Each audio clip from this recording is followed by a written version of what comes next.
This is the Eye on Annapolis Daily News Brief, keeping you informed about the happenings in Annapolis and the area. Local news, local sports, local events, local opinion, and of course, local weather. The Eye on Annapolis Daily News Brief starts now. Good morning. It's Tuesday, June 4th, 2019. This is John Frenaye, and this is your Eye on Annapolis Daily News Brief. Yesterday morning, dozens of white roses were strewn in front of the Newseum's Journalist Memorial, with recently added names of journalists that were killed in 2018. Among them, Gerald Fishman, Rob Hyacinth, Wendi Winters, and John McNamara. And of course, the fifth person that was killed in the June 28th attack on the Capitol Gazette newsroom was Rebecca Smith, and she worked within the advertising department. In comments at the memorial, Rick Hutzel, editor of the Capitol, who has done an outstanding job of leading that organization for the past year, said, "It's hard for me to speak those names and realize that they are more than friends and the colleagues I knew. By virtue of the events of June 28th, the support of our community, and the honors bestowed by our profession, they have become symbols." Again, a bittersweet but very touching tribute to the five who lost their lives on June 28th. Last night was the 16th annual Wendi Winters PR Bazaar. That is an event that Wendi dreamt up 16 years ago to put local nonprofits and small businesses in touch with regional media. Myself, Mark Apter, Lisa Zabrowski, as well as Wendi's daughters Montana and Summer planned this out. We held it at Maryland Hall. We had 150 people there. The cost to attend was $20. And in the end, we were able to raise $2,700 to start the funding for the Wendi Winters Memorial Foundation, which will go to benefit community journalism. We did beat up a lot of people pretty well to give us free stuff, and I want to thank them publicly. Maryland Hall for donating the Linnell Bowen Theater in the basement, Lido Pizza for the pizza, the wings, the salads, the drinks, Post Haste mailing and printing for printing up some beautiful programs, What's Up Ticks from What's Up Media. They handled all of the ticketing without any fees for us. Homestead Gardens provided wonderful flowers that we were able to give to the 13 panelists from all different aspects of media. The Public Relations Society of America, the Chesapeake chapter, who brought in volunteers.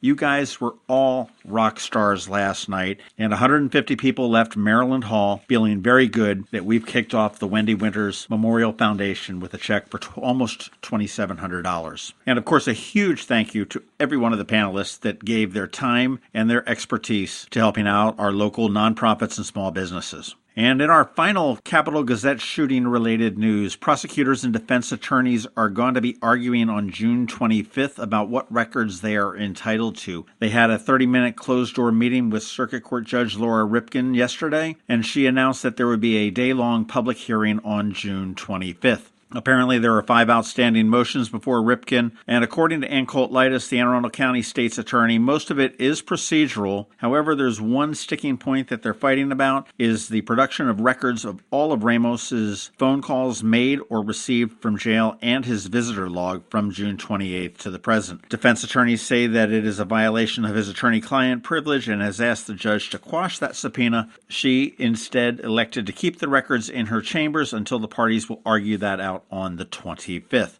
Meanwhile, Ramos is being evaluated to see whether he should be able to stand trial or whether he is not criminally responsible. Never let it be said that an Annapolis election could get off without a hitch. Yes, today is an election. It is a primary election in Ward 6. And former Alderman Kenny Kirby said he didn't want to run after he said that he did want to run. But he withdrew too late, so Kenny Kirby is going to remain on the ballot. Should Kenny Kirby win, which is not that much of a stretch when you consider the turnout is probably going to be very, very light, he said he would decline the seat. Well, if the winning candidate declines the seat, what happens? Well, it now goes to the Central Committee for the City of Annapolis, who then picks a candidate to run in the general election, which is going to be on July 2nd. So, Yanis Kasayani, who is the Democratic candidate who filled out all the paperwork properly, who is a registered Democrat and everything else, quite probably could be booted out of this election, and Ward 6 would see that seat, provided that a Democrat wins in the general election, filled with the selection of the Annapolis Central Committee. Unbelievable. Looks like the library system is going to be stirring up some controversy. And actually, this is with help of the Anne Arundel County Council. The Anne Arundel County Council nominated the first openly transgendered woman to the library board. It was in a unanimous vote to nominate Deirdre Hendrick to the County Library Board of Trustees. And she still does need to be approved by the Library Board of Trustees, but that's expected to be pretty much procedural. She would serve a 3-year term, and in nominating her, County Executive Pittman said that he didn't realize that she was transgendered when he made the decision, chose her on her qualifications.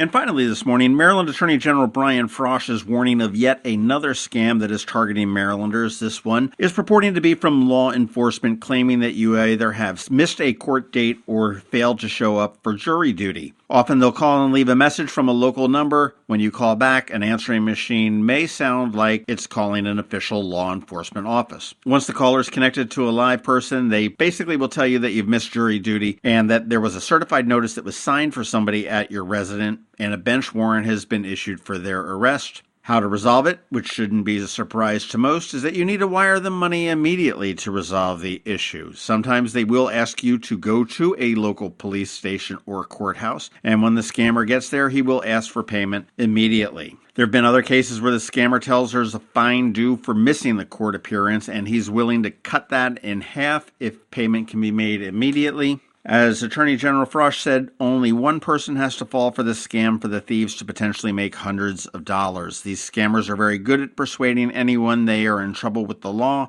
but remember that legitimate law enforcement officers will never ask you to pay a fine by wire transfer or any other rapid money transfer. Also, if law enforcement wants you, they're going to come get you. They're not going to call you on the phone and leave a message. All right, that does wrap it up for this morning's top news. Please make sure you're checking out eyeonannapolis.net throughout the day because we do update it throughout the day. Check out that first link in our show notes and find out all the different ways that you can connect with us. And if you are someplace where you can leave a recommendation or a review about this podcast, please do that and give us a recommendation to your friends and colleagues. Aside from that, hang tight. We've got George Young with your local DMV weather forecast. He's coming up in just 1 minute.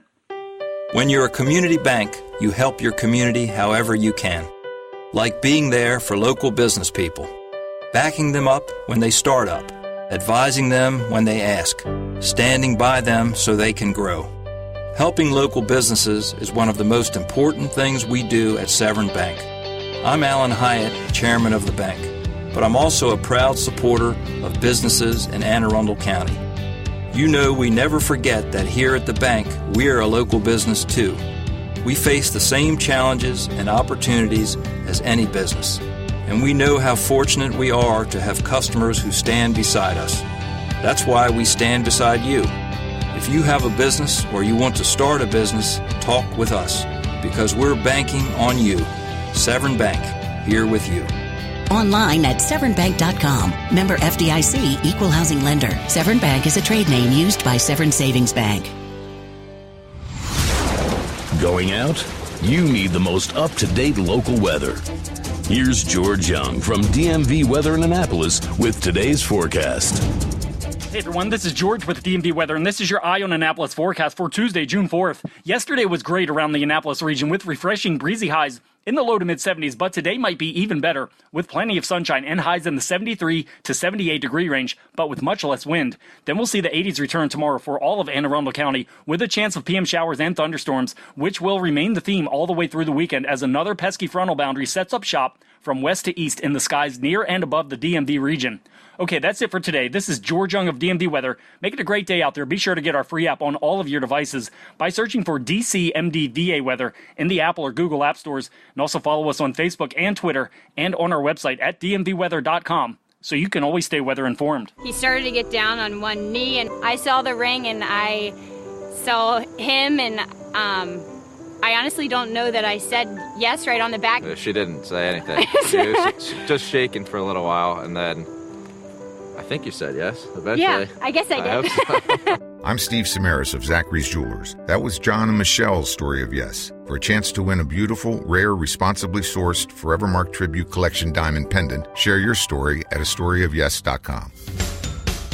You've been listening to the Eye on Annapolis Daily News Brief. Tell your friends and colleagues this is the podcast where you can keep up on the latest with what's going on in Annapolis. And also tell them about our website, eyeonannapolis.net, where you can find even more information. This podcast comes to you every Monday through Friday at 7 a.m., keeping you informed with the Eye on Annapolis Daily News Brief. And take a moment to listen to our other podcast, The Maryland Crabs, released every Thursday at noon.